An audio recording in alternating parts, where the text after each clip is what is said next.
Welcome to Pondering Passages. This is Curt Austin. My friend David Mullen's going to join us in just a minute. We're talking about Psalm 112. We're pondering that today. We're going into it. We're talking about how that fits in the context of Israel's history as well as the context of the Psalms itself. So we hope you come back, join us, be a part of the conversation, and we'll see you then. You cannot do with your background what you're doing, because it just makes mine look like crap. Action. Are you sure we're not streaming?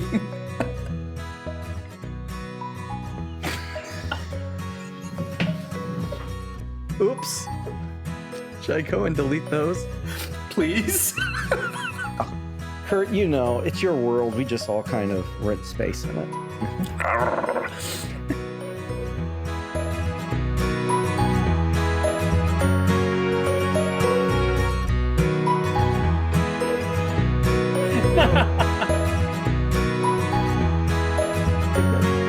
Welcome back. We're glad that you're here. We're excited to talk about Psalm 112. Again, I am Curt Austin, and this to my side here is David Mullins. There he is. He's always there.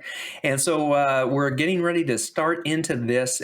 Dave, you've got some interesting information. Dave has been scouring the globe to try and bring us highlights and lowlights of the Psalms. And Psalm 112, it doesn't have any attribution as far as a Psalm of David or anything like that. But we do believe, well, I don't, but other people do, and I'm just following their lead, that is connected to 111. Tell us about that.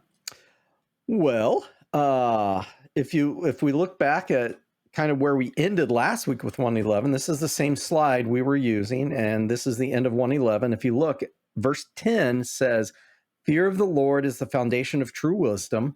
All who obey his commandments will grow in wisdom. Praise him forever." And then we start 112 with, "Praise the Lord. Praise the How Lord. joyful are those who fear the Lord and delight in obeying his commandments." And so the feeling is, this again is an acrostic. So every line after the praise the Lord begins with a Hebrew letter. And there are 22 Hebrew letters, and there are 22 lines in this in the Hebrew, and each one begins with a subsequent letter of the Hebrew alphabet, which 111 did the exact same thing. Mm-hmm. So is that what you were looking for, Curt? Was that the... That was brilliant. I think we can wrap it up. That's thank you. I think, yeah. What else do we need to know? I mean, really. Let's talk about it a little bit more, I guess. Okay. But you have that word fear. We talked a lot about that last week.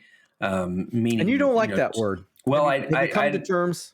Yeah, I mean, I think if you look at it as awe-inspiring, if you look at it as honoring, which is what they use in the Common English Bible, then it changes it. And I like the fact that last week's it was those who the fear of the Lord is the foundation of wisdom, and this is how joyful of those who fear the Lord and delight. So you have this. You can't have, well, I suppose you could have this fear as in like, I'm afraid that I'm in trouble kind of, but actually delighting in obeying those commandments. But if you think, okay, I'm joyful because I am so awe-inspired by this Lord.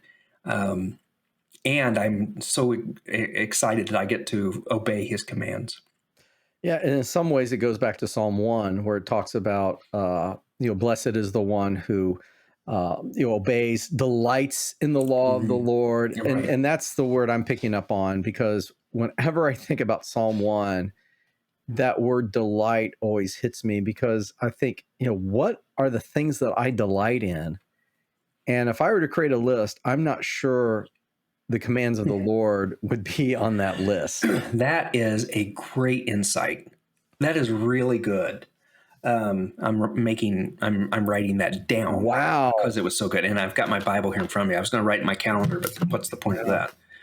I talked to one gentleman, and he said that he delights in his grandchildren. Sure. And he says, I sit down with my grandkids and it like time stops. And he talks about delight.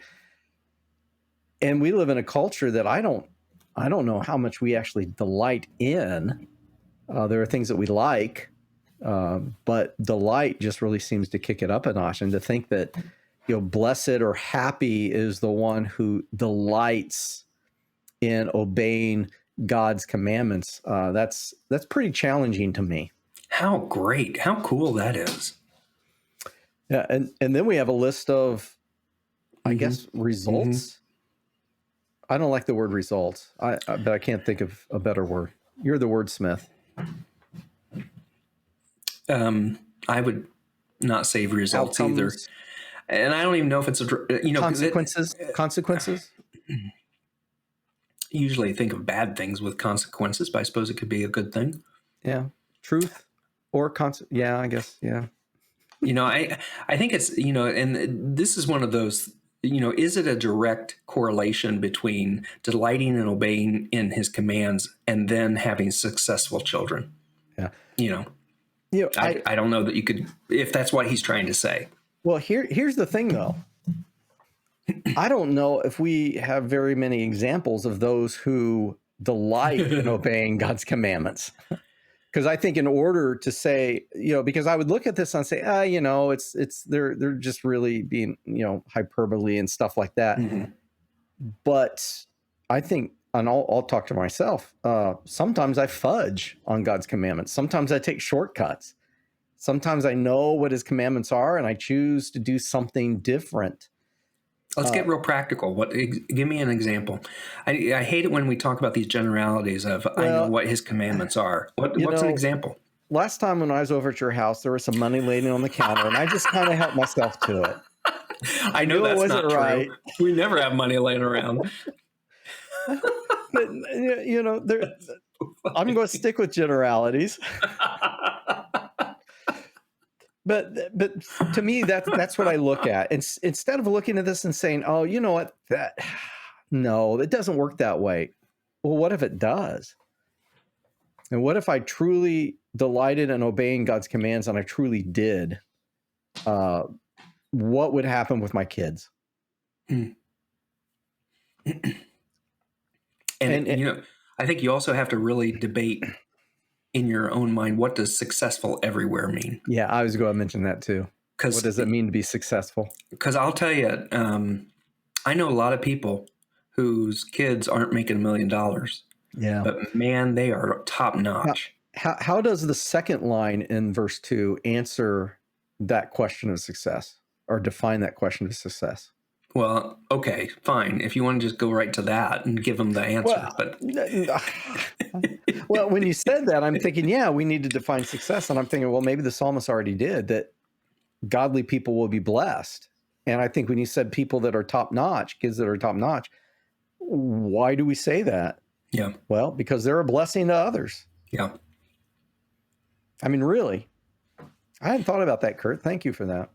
Well, and even like that, they themselves will be wealthy. And I think the counter to that, and we have read this over and over and over again, is the people who are poor, right? I am poor. But we continually say it's not a financial tally on your sheet. It's poor in spirit, right? I mean, there's a poverty of our souls. And I think it's the same here. They themselves will be wealthy. Does that mean we're going to get money pressed down, shaken together, running over, which is, the prosperity gospel preaches? Yeah. No. It's the fact that their good deeds will be overflowing as well, and will last forever. Yeah. I think that's the thing when we read scripture and it's suddenly it's a word for word of what I want it to say, versus what is the broader truth? What is the and we talked about this, the principle behind what's being said here. Yeah, I can track with that, and even looking at light shines in the darkness for the godly, they are generous, compassion, and righteousness. What if that's actually defining what the light shining is? Because darkness, I would say, does not have compassion or generosity or stuff. So yeah, I really liked Psalm 112 because it starts getting into that good comes to those who lend money generously, which you can keep the money you took off the counter, and because that's how generous I am. You Well, know, you're only generous if you give it on purpose. I did. That's why I left it out. I knew you were Oh, struggling. it's because you knew, Mhm. you We knew I knew. would We steal it. talked about it right after. I said, "You see that?" And Anita had been watching your wife the whole day, and she never touched it. So, Well, no, she wouldn't. She wouldn't. But at one time you said, "What's mine is yours." It's like, okay, I'll yep. take you up on that. And you've yet to take my children into your house. I don't know what's wrong with you. We can make a deal. Okay. Yeah. Good comes to those who lend money generously and conduct their business fairly. I have heard. I'm going to dance around this. All right. I have heard it said that generosity starts at 10% of your income. And I've I've been heard that. pondering that a lot lately. And I think it's the most deceptive statement I've heard in a long time. As I read Jesus talking about, the way we interact with people, there was never a percentage laid onto that. And I think it's when good comes to those who lend generously. It wasn't who give a certain amount. It's just I think it's a position of the heart. If I give you $5 and I'm just giving that to you because I really feel like that's something I Yeah. can do. We've got another friend who he and his wife had agreed if anybody ever asked them to support them on a missions trip, they would do it because they felt like this was something God wanted them to do. That's generosity. Yeah. That's not saying, well, we only give 11% of our income to get to good works, and we're at that, so we can't help you. Now they didn't underwrite the whole trip, but they would give to support and to encourage, and it was very generous of them to do that.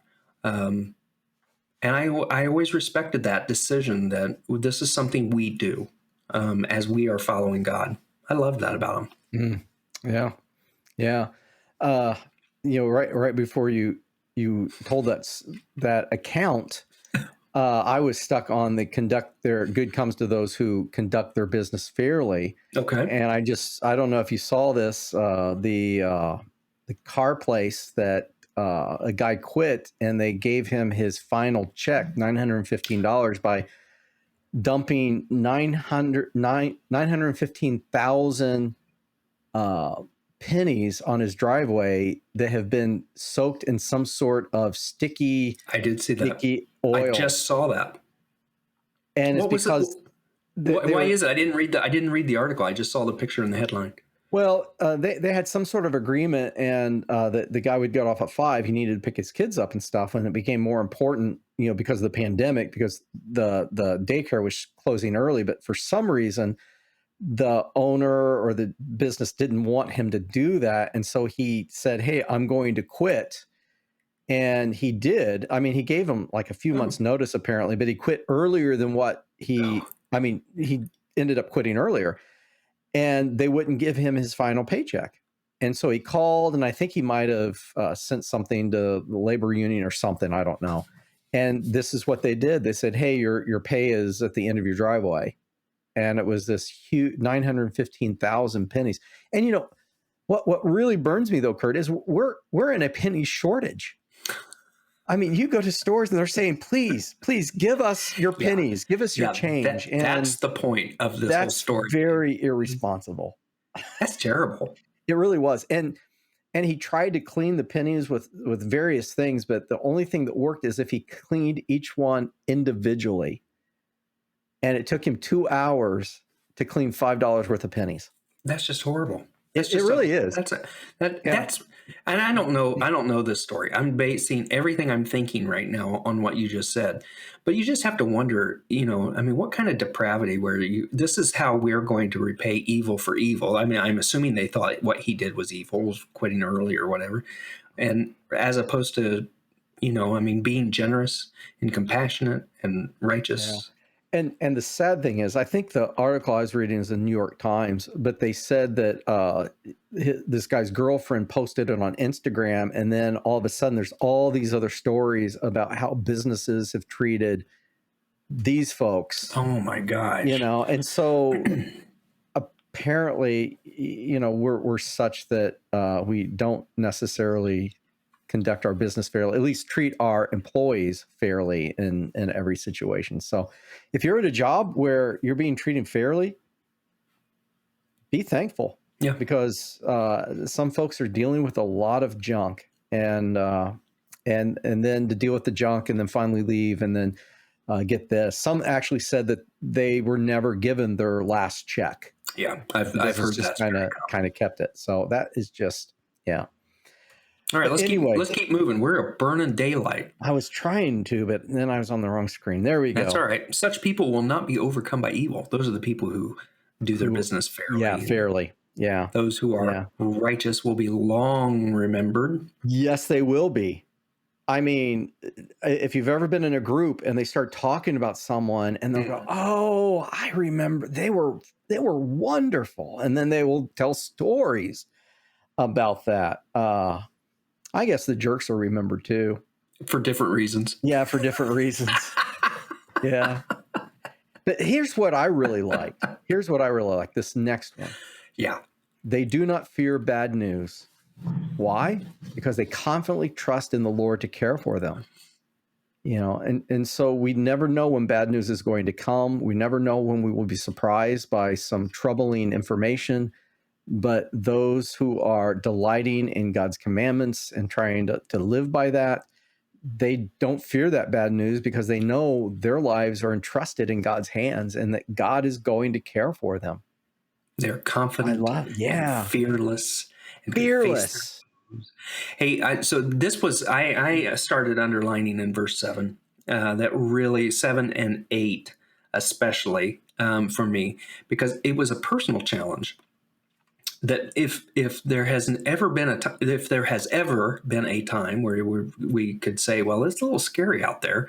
It's been the last few years, and I don't think we're done, because there, are crazy people in the world, and they know, it's just crazy. But I thought, there have been times where I have succumbed to fear, or I have given into just bad news. I've allowed it to be present in my heart and mind over the confidence and trust in the Lord that I should have, who wants to take care of me. I've given in really quickly. You and I have known each other long enough that there are days where we get on a call together. It's like, how you doing? Oh, I'm just not doing very well. Yeah. You talk me off the ledge. I talk you off the ledge, and we get back to life. But we need that. You have to have that. I'm just hoping that one day we're not both on the ledge, and instead of talking each other off, we're like, well, you know what? There's a really quick way off this ledge.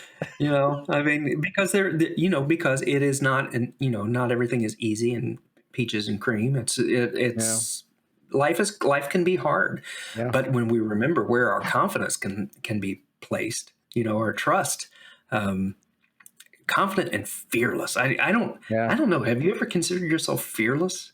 Have you ever done something that? Nope. No. You want to take a minute and think about it, and you kind of decide. Yeah, maybe I should. Yeah. Nope. And we continue on, and again, it talks about sharing freely and giving generously to those in need. Good deeds remembered forever. They will have influence and honor. And then I don't know, something about me just loves verse 10. Did you really? Yeah, the wicked will see this and be infuriated.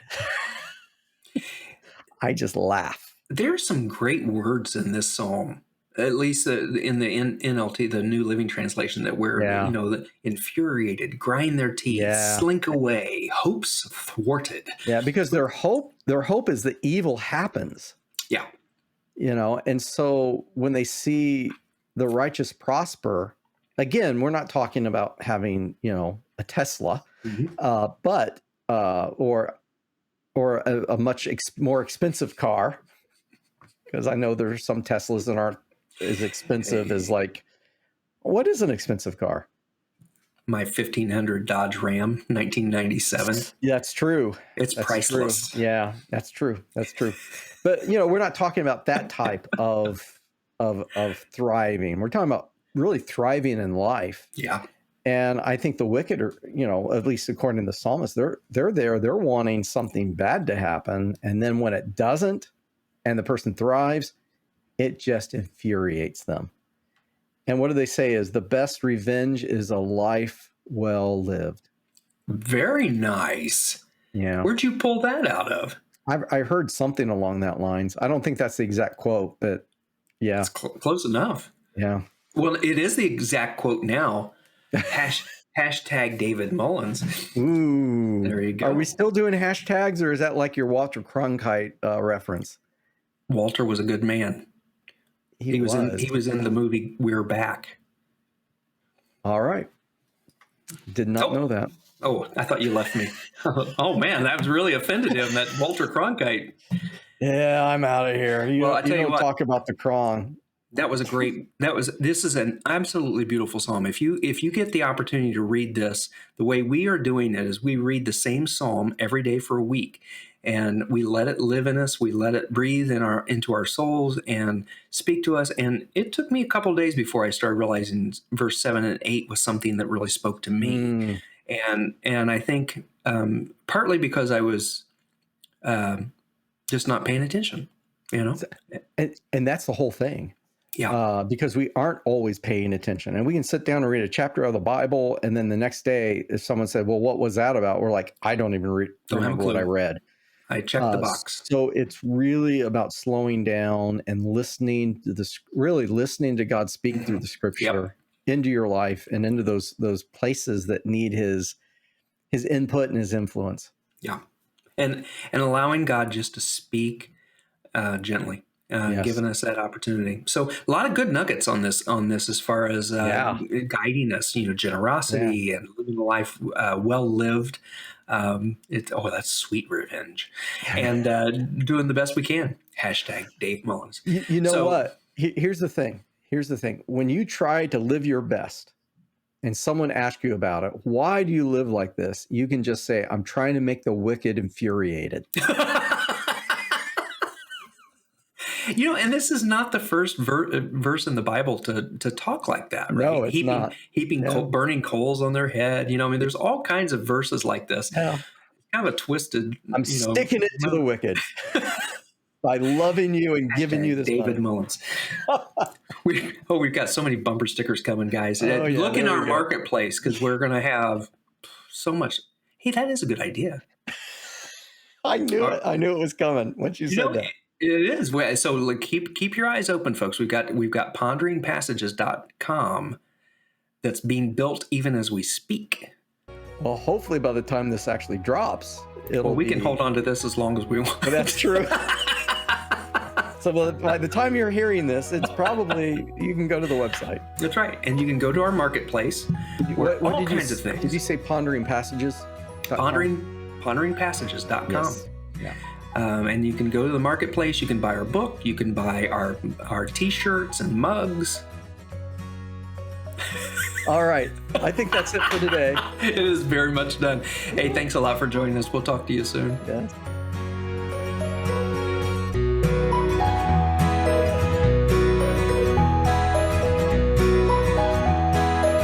The word for a stamp collector. Single. Philatelist.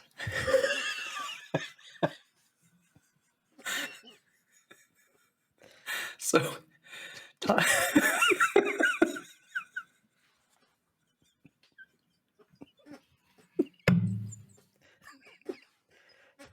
tell me the story. Really, I want to hear.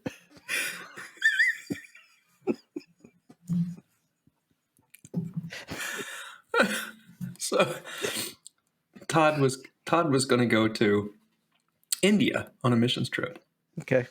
I said, "Hey, while you're there, would you buy like a little book of stamps?" He said, "You used to collect stamps?" I said, "Yeah." He said, "You're a prophylactist?" I said, "Yes, I am."